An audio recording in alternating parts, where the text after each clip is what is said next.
Yo guys, and welcome to ShayanGaming. Today we're going to be looking at the new champion Kayn's abilities in a lot of detail and figuring out loads of different secrets that hopefully should help all of you guys play him when he's available. Now because he's basically 3 champions in one, we're going to start off with the basic Kayn, which is the one you start out with, and then moving on to the red one and then the blue one. So now Kayn's E is probably the most interesting ability of a lot of champions I've seen. When you press E, you basically get increased movement speed, so if you look at 340, it goes up, and you can also go into walls. And as you noticed, when you go into walls you get healed a bit. So this is great for jungling, obviously, because you're taking camp after camp, and then you can just E into the wall to get some health and get to the different camps quicker. Now if I just stand still and press E, after 1.5 seconds it just comes out. You basically need to go into a wall to extend the duration of the ability. And obviously you won't get the heal because you haven't gone into a wall. You do, however, still get the movement speed, so if you're just running from people and let's say there's no walls, let's say you're like in river or something, well, even though there's walls everywhere pretty much, let's just say you just want to run somewhere faster, and you can always do that.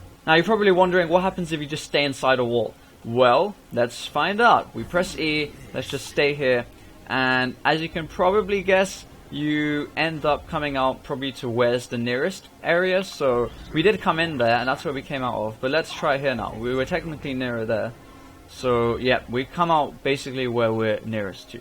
Now one thing to note is you're not actually invisible when you're doing this. You are still attackable. So for example, if we attack this and we stand inside the wall, we're still getting attacked. You can't go into the wall and do an attack and just stay there. As soon as you attack, you will come out early. Another thing to note is, obviously after you press your E and you're in the wall, you have the extended duration. Now if you do come out, as long as it's within 1.5 seconds of you traveling to the next wall, you still get the full duration. Now I'm just going to actually level up maximum, because if you max E, you actually get 9 seconds, which is quite a lot of time.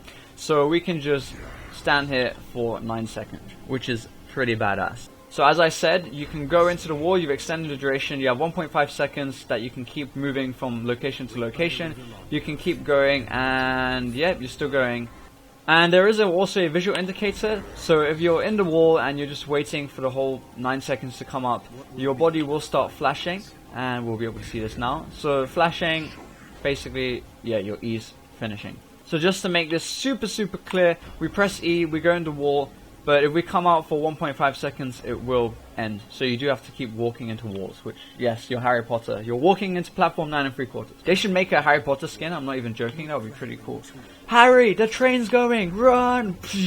Okay, so I just wanted to explain some things about the E and when you can go in for the full duration and when not for the full duration. So if I attack a minion and immediately press E, I can wait in there for the full duration, and as you can see, enemy ADCs can attack you, and you can still be there for the full duration, including taking that damage over time. So even though I took that explosive damage while I was in the wall, I'm still fine. Now if I attack the ADC and wait 1.5 seconds before I go in, I will be in here for the full duration. So if I attack the ADC and immediately go into the wall before 1.5 seconds passes, that should not let us. So we're getting forced out. As you can see, we're flashing. So let's just try that again. Auto attack, auto attack E, immediately flashing, and we get kicked out. Now what's really weird is, I was trying this earlier, and even though I auto-attacked them, it still let me be in there for the full duration. I don't know if it's a bug or what, because now it's working fine. So if you're ever in a fight and you need to escape, always wait 1.5 seconds before you press your E, so that you can escape completely unharmed. So you don't want to be doing like auto-attack and then pressing E immediately and trying to run away.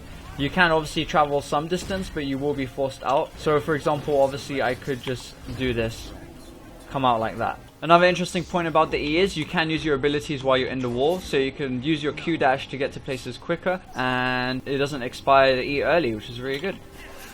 So as you know, the dash deals damage in the straight line that you're dashing towards, and also in a spinning attack afterwards, as you can see, and it deals the same amount of damage in the dash and the slash afterward. And you can actually use the dash to jump over mini walls like this. You can't use it for big walls like there to there, obviously. You can, for example, dash in to do a smite steal on the Drake, and then come out, but then fail like I just did, and then get wrecked by the Drake because you're only level 4. Kayn's W is basically just a straight line attack that slows and deals physical damage and everything inside of it.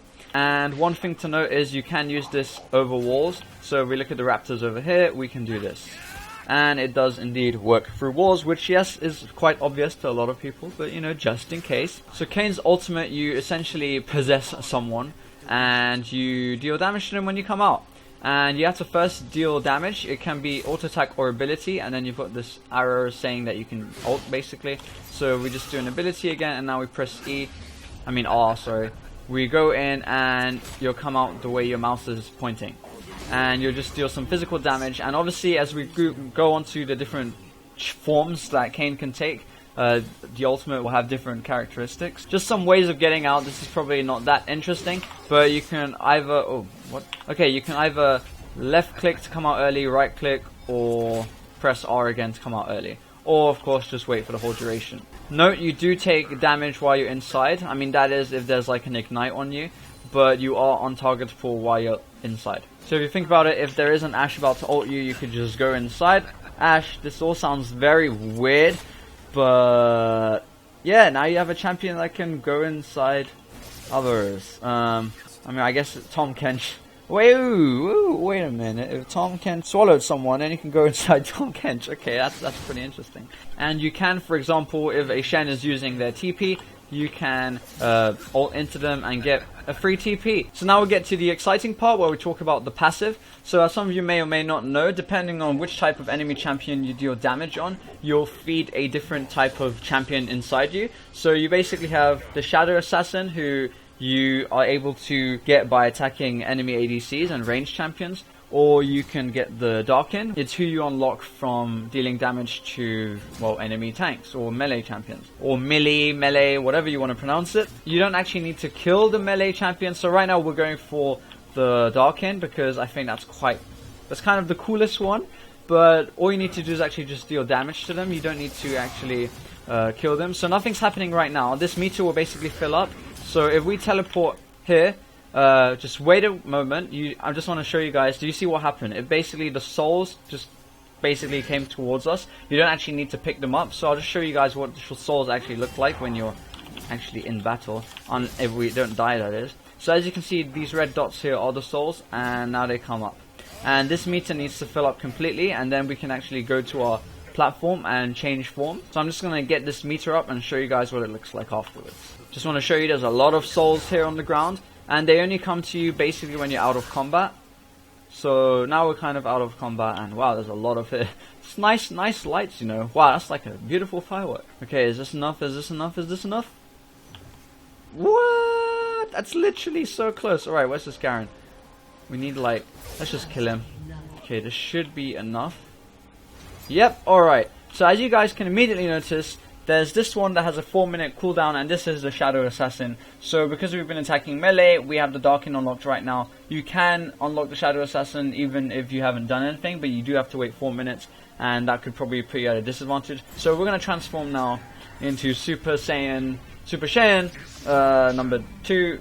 Yep, no, it's just Super Saiyan in general, let's just say that. So this one looks pretty badass. So I'm obviously not going to go over each ability again, I'll just tell you what's different. So first of all, there is a passive where you heal for the damage you do with your abilities. This is only to enemy champions, so we don't actually heal when we do this. That's the passive, and this goes up with your levels, and actually reaches about 43% when you're on max level, which is pretty damn awesome. The Q, instead of just dealing plain physical damage, deals a percent of the target's maximum health as well now. And the W is pretty much the same, just has a knock up as well, like that. The E, you can still walk into walls, you still get the health, but basically the E is exactly the same as before. Nothing's really changed. However, it changes when you're the Shadow Assassin, and we'll get into that in a bit. Now, the ultimate is probably my favorite for the Darkin, because as you can see, you take a percentage of the enemy's maximum health, and you also heal for a percent of the enemy's maximum health. So if you really want to get healed, obviously target the enemy that's got the most health, because you'll get the most health back, and you'll do quite a lot of health damage to them. And as before, you need to do some damage to them first, and if we do this, let's see how much damage we do. So it's probably not a lot, but that's because we literally have no items. So now we'll move on to the Shadow Assassin. Okay, so now we are trying to unlock the Shadow Assassin. So we're just going to be dealing some damage to the ranged champion that we have here, Tristana. She's our test dummy today. Thank you very much, Tristana. So I'll be back once we've unlocked Shadow Assassin. Okay, so we finally unlocked the Shadow Assassin. And as before, 4-minute cooldown for there. But anyways, let's get this started. You've got a pretty cool hair animation. Look at that. So Q is exactly the same as the normal Kayn, just damage, no % health like the Darkin. W is kind of like Z, you create a living shadow and it deals the damage so you can continue walking. And it also has increased range. And the only difference in terms of the E is you basically cannot be slowed and you get faster, you get higher movement speed when you're doing this. Now the passive is what's really interesting here. So basically for the first 3 seconds, a lot of the damage you deal is dealt as bonus damage, as magic damage, and this becomes available again after 8 seconds when you're out of combat with enemy champions. Now I'm pretty sure with the ultimate, the damage is the same as normal Kayn. The only difference is you have increased range of when you can actually ult. So if we do this, we can ult from quite a far distance, but it's still the same amount of damage, I believe. And also when you come out of the ultimate, you get your passive reset. So you have another 3 seconds where your damage deals bonus magic damage. So I just did some testing to see if the damage that is bonus damage scales with critical strike. So for example, let's say you have 100% critical strike, your damage is obviously a lot more, so does that mean your magic damage is a lot more? And I believe it is. If anyone does know that as confirmed, please let me know. But I think the test I just did should confirm that. And in terms of build ideas, at the moment what I've been thinking about is a sort of AD and CDR focused build, so that you can kind of spam your Q, because as you can see the Q's cooldown is already 5 seconds. But if you're playing as the Darkin and you do percentage health damage each time you do your Q, I think being able to spam that is quite useful. And obviously the AD, because let's say you're playing the Shadow Assassin, you'll obviously be dealing more damage as bonus damage. I hope you guys enjoyed this guide. I know it's probably a bit long because it was kind of like 3 champions in one. But hopefully you found it useful, the information in it, and hopefully you've learned some stuff about the champion that you probably didn't know before. And if you did enjoy it, then please be sure to leave a like, it really means a lot. And thank you guys for watching, and adios!